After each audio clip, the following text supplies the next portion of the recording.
Hello, welcome. We are so happy to be here. I'm Rebecca Raymond, and I'm here with Dalia Bortolotti. We are really excited to be able to share this portion of this class. It's called The Artistry of Floral Expressions Using Plants. And the topics we're going to cover today? Yeah, we're going to jump right in, and our topics are why plants. Why do they matter? Why are they important? We'll talk a little bit about plant combinations, knowing your product, why that matters. Also, plant expressions. What are they? Compositions, the potential of plants, plants in bouquets, and using plants as art. So why plants? You know, plants have been consistently becoming more and more on trend. And there are really good reasons for that. They create a calm environment, and the health benefits are really amazing when you get into the science of the health benefits. Plants affect our emotions and our creativity. And you know, what I think is really cool is that plants and working with plants make you smarter. So plant combinations. So looking at plants and using them together and the benefits and how we do it. One of the things that we first start out with when we're talking about plants, and actually any product that we're working with, is that you do have to know your product. Why knowing your product matters a lot with plants is that it goes a little bit deeper than a cut flower. That is also important, but a plant, you have to know its water needs, its soil needs, its humidity needs, its light needs. And in order to put a plant composition together, you have to marry the right plant together. Here's a really good example. Each of these sections of plants require different things. And if you were to mix them, let's say you put the succulents, which needs a lot of sun and not a lot of humidity, and you mix it with a plant that needs a lot of water and not a lot of sun, they're not going to be playing nice together. They're not going to do well in a pot. So that's just another level of knowing your plants. And once you understand what they need, they will guide you so that you will be able to marry them and put them together in a way that they will be growing and happy and successful. Absolutely. So the more you know about your product, your materials, the greater likelihood you'll have success for yourself and for your clients. We talk about plant expressions, and we also talk about, which is about how the plant is expressing itself, because when we put something together artistically, it becomes an expression. And there are three main types of plant compositions that we'll be discussing. One is a single botanical. A single botanical is a single plant that is incorporated in the design. This particular design, yeah, this is really powerful, this particular design. It's, you know, the plant is the showstopper, but if it didn't have all of that, the accents and the color draw, the whole composition has been artistically enhanced to make that plant shine its best. That's right. The plant will dictate what it needs, what it wants, and how best to show it off. Yeah, this one has a lot of energy to it. Mm-hmm. All right. And this one here, the photography is fantastic. It's a really good. good. We're playing here with the lines. Yeah. The lines, the natural movement of those stems, the dynamic lines, and then the static lines, acting as both an accent and as a support for the foliage. Dalia, we had talked about, you know, it's a really good example of how it doesn't have to be, a plant composition doesn't have to be intricate or complicated. This is using, you know, the elements and principles to really draw out the specifics of that particular plant and make it shine. There's simplicity in this, and yet there's mastery in it too, because of how there's a contrast in those lines and the curvature and the movement of the leaves in that plant as well. Absolutely. Yeah, it's stunning. and here. How fun is this? Right? So playing with the color and the textures and the composition of the plants individually in their pots, adding those colored gems against that backdrop, but then the proximity of the plants to one another create a greater impact visually. And again, the energy that color generates. And the thing about this to point out is that as we're talking about plants, and you might hear us repeat ourselves, is that it doesn't have to be a complicated composition.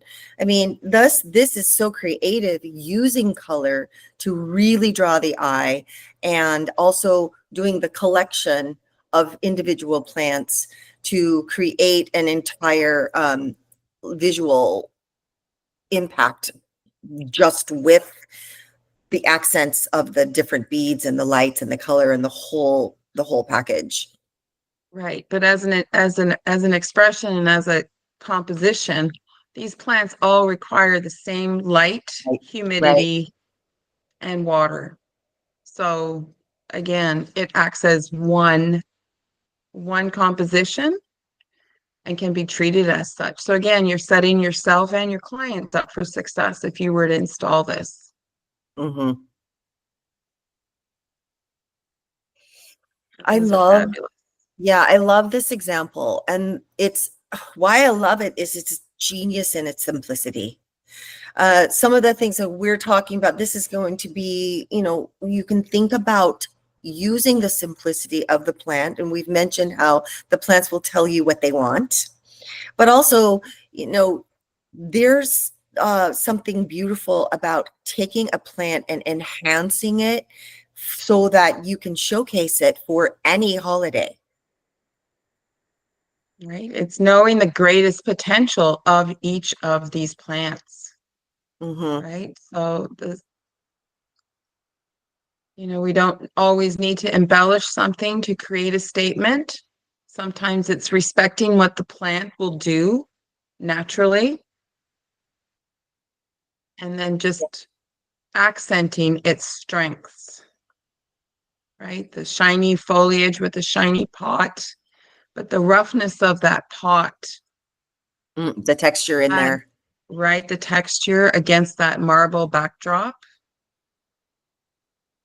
And then the one on the right with the pothos gently cascading, but by elevating the container, it's allowing itself to really cascade.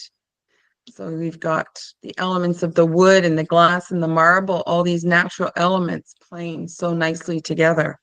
Right.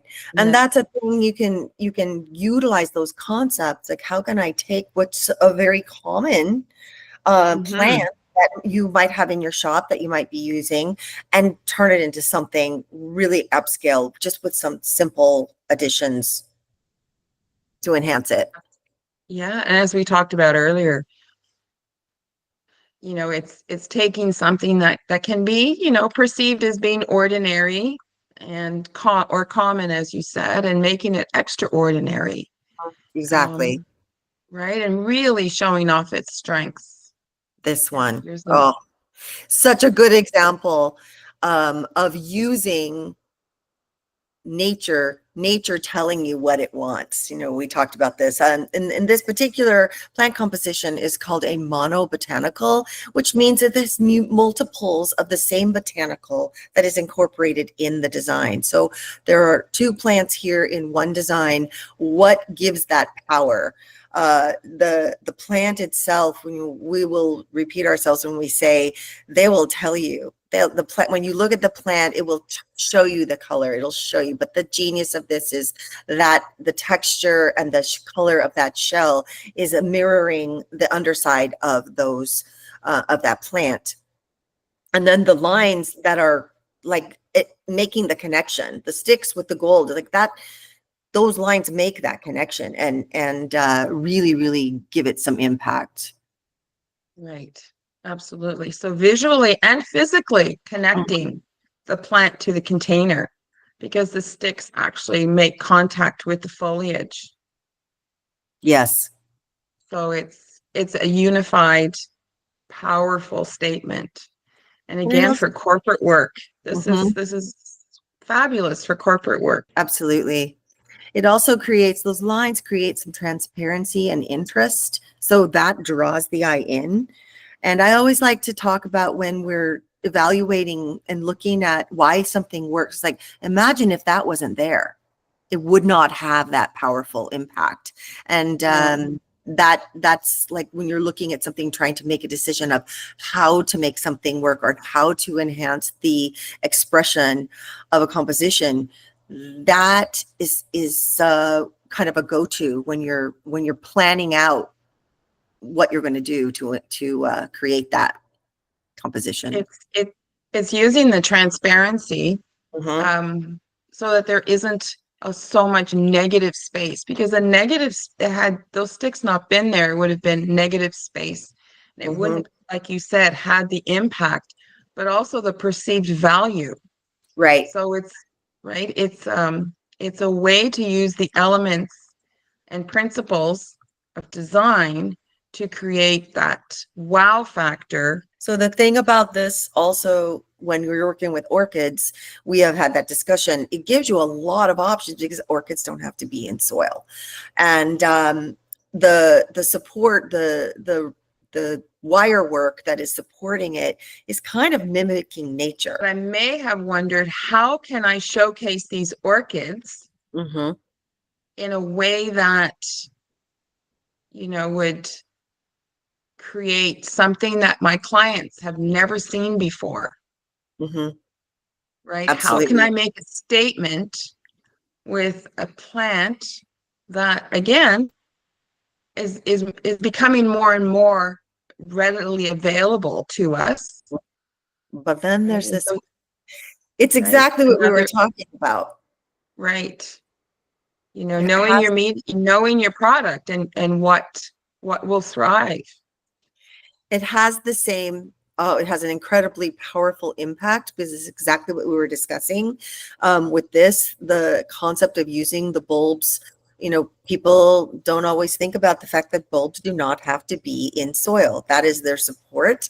They have all of their nutrients within. So when you understand how the product works, you again can think outside the box and create something that has impact and is going to be used. This particular piece is going to be beautiful from every level of its growth. Even I can see this even once it's done flowering and starts to paper. I mean, it's a stunning example. But as you had mentioned, you could also do this with the orchids. You could also do this with the succulents. Uh, it's just thinking outside of the box. How can I level up this expression? That's right. And as a retail florist, I'm always thinking, okay, yeah, this structure, this construction that these bulbs are sitting on, that's time consuming, and how can I make this more or less time consuming for my staff? Doesn't, we're not saying that you have to build something. I mean, you can use something ready made, add to it, add Mhm. your own signature to it. Polybotanical is a variety of botanicals that are placed together in the same design. Now, sometimes the design means that they're placed together all in the same pot, and that goes back to knowing your product, because you do need to make sure that they all have the right needs. But sometimes that plant composition is about the way you compose them together for the whole visual impact.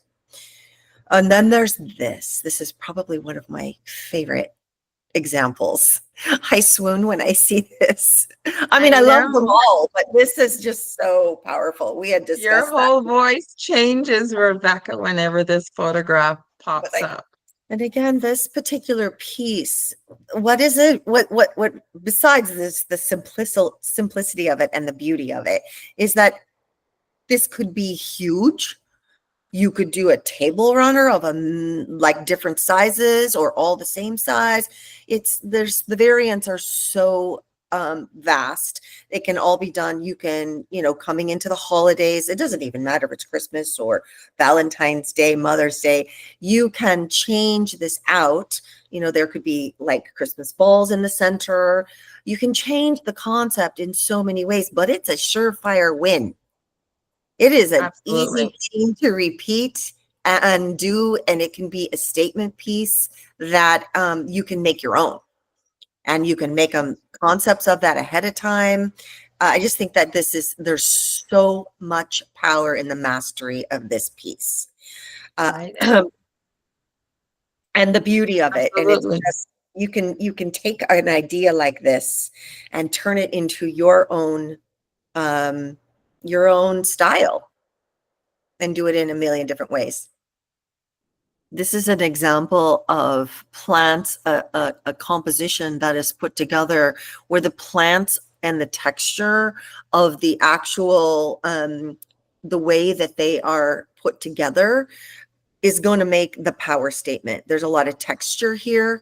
There's a lot of color draw.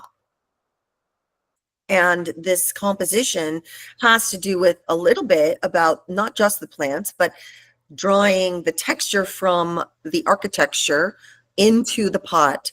You have to be aware of your W's, where is it going to be placed? Who is it for? How is it going to be displayed? How long? And all of those things, when you think about that, if you're going to put together a composition, something like this, there's this, you have a bigger opportunity to shine and let the plants shine. Right. And these plants do play well together, even though they're potted separately. Right. The begonias and the caladium, they don't necessarily want to be in full sun, but they want to have their feet wet, or they need the same amount of watering. So for someone who's going to be looking after this, the plants don't need separate care and handling. The care and handling is the same for the whole composition, even though they're in separate pots. The backdrop to this is very symmetrical in the architecture, but the placement of the plants is asymmetric. So it creates even more interest. Plants and bouquets are something that I started many, many years ago. And it's very powerful. It's about, like this one, you can look at the plant itself is the bouquet, and it is the construction, it is the whole, it's the power behind it. And the other one, it's like plants that are put directly into the bouquet. So it's another way of thinking outside the box and using plants in a unique way. Sometimes using a plant in a bouquet, especially in a wedding bouquet, can have, deep sentimental meaning for the bride or their, or her family. Exactly. Right?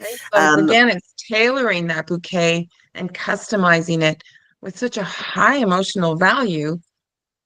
When you are thinking about making your design stand out, you are the architect of that design. You are the artist. You are the person that gets to make that shine. And there's a lot of ways to make that happen.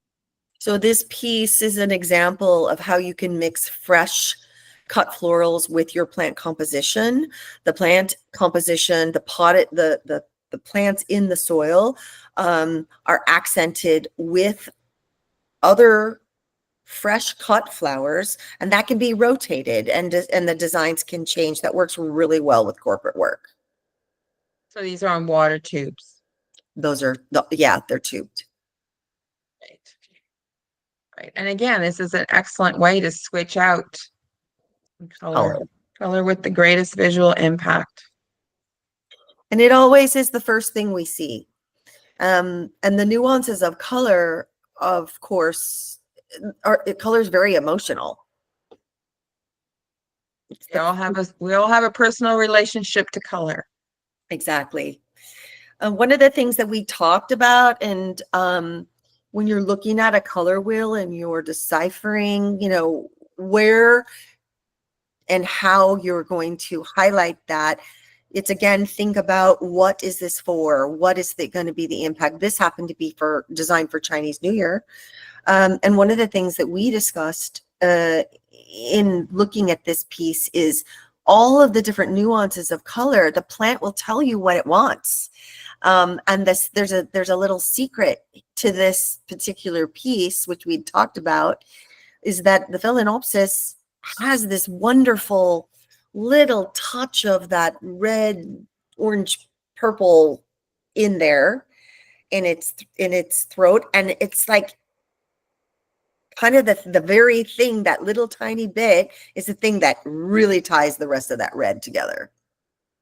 Right. The red was a bold choice. I mean, not for Chinese New Year, but even if it wasn't for Chinese New Year, this would still work because the pot is completely connected to that Phalaenopsis. So it's knowing what the color theory is, what color story you want to convey, what emotion you want to convey. You can make your vessel stand out as one of a kind, and you can do this with simplicity.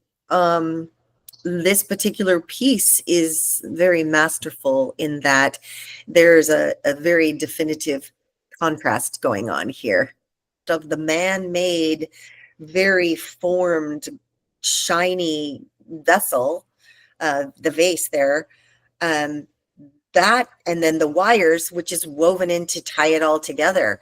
And there's just this kind of juxtaposition. It's very powerful. Exactly. And then you've got the textures, right? You've got the very shiny, glossy, vessel. Yep. And then the very matte of the contrast with the matte of those foliage. And then the yarn that's used has a bit of both, right? It has a little bit, it looks like it has a little bit of shine, silver thread in it. Ties it all together. So again, it connects, everything's connected. So everything was done consciously. It wasn't by luck. It was by knowledge. It was by having the plan and implementing it. Yes. Just like this design here. It's genius. And this one works on so many levels. And again, it's knowing why it's going to work before you even created it. So you have these, of course, these beautiful plants, but how are we going to elevate it? How are we going to, really show them off in their best light? So we have a, standard bowl, man-made, mass-produced, but then we set these plants up in this very high collar that's been wrapped with different ribbons and with different textures and colors. That green, sort of that fishnet stocking green that's applied to that collar really plays off, respectfully mimics foliage. Right? It's so there's a connection, right? The man-made with the natural is connected. We've seen this, and we've maybe not mentioned it with each of these designs, but the plants there's always been some connection between the vessel and the plants. So for this one, it's that jasmine, that winding, organic line, allowing that jasmine to weave its way around the collar, connecting it back to the nature of the plants, is what really sells this as a artistic piece. That's a thing that sets this sort of thing apart when you're looking at designs and you're trying to figure out why is that different, and then you start looking at, again, your elements and principles, and it's exciting when you start to, as a designer, incorporate that into your work. And as you said, Dalia, the buyer might not know why that one is different, but the designer knows. And this piece is very obviously very woodland, very, very organic looking, but You can make your own construction and make it modern. You can turn your construction into something that is a complete standalone. And as a designer, you can be known for that. That can be something that is your statement, whatever it is that you are drawn to. This is here just to say it doesn't have to be just, you know, the basket that you buy and then line it and put plants into it. For, you know, as a retail florist, we don't all have hours and hours to forage and to construct, but there are ways that we can customize what we have so that it doesn't look like it's been mass produced and what everyone else has. You just have to look at your materials and see the potential in them. And this design that you're sharing with us today is a prime example, right? Getting in the habit of thinking outside of the box, thinking differently. How can I use a material in a different way than is expected? And again, that is a thank you for bringing that up, because it's such a good way of training our brain, because we really are training our brain to be conscious creatives, doing designs that are not maybe in our comfort zone. You practice becoming a conscious creative designer, and you therefore gain skills to be able to apply so that you have what you need to make that happen. Right? It's like hang the color wheel up in wherever you design. Hang the color wheel, look at the color wheel. Mm-hmm. Remind yourself how the colors work together, how they work in harmony, how they work in contrast. And it's the same with the elements and principles. Just, you know, even if you had to just write them on a piece of paper and you know, pin it to your wall. Remind yourself of the elements and principles and how they work together. Well, thank you for taking the time to talk about plants with me, Rebecca. You know, I'm always up to talk about plants. Thank you. And thank you all for joining us. Just want to say that we are very passionate, obviously. Plants are really exciting. Plants are magical, and learning how to create compositions with plants gives you a lot of, it expands your world, and it gives you a lot of opportunity to grow as a designer. Yes.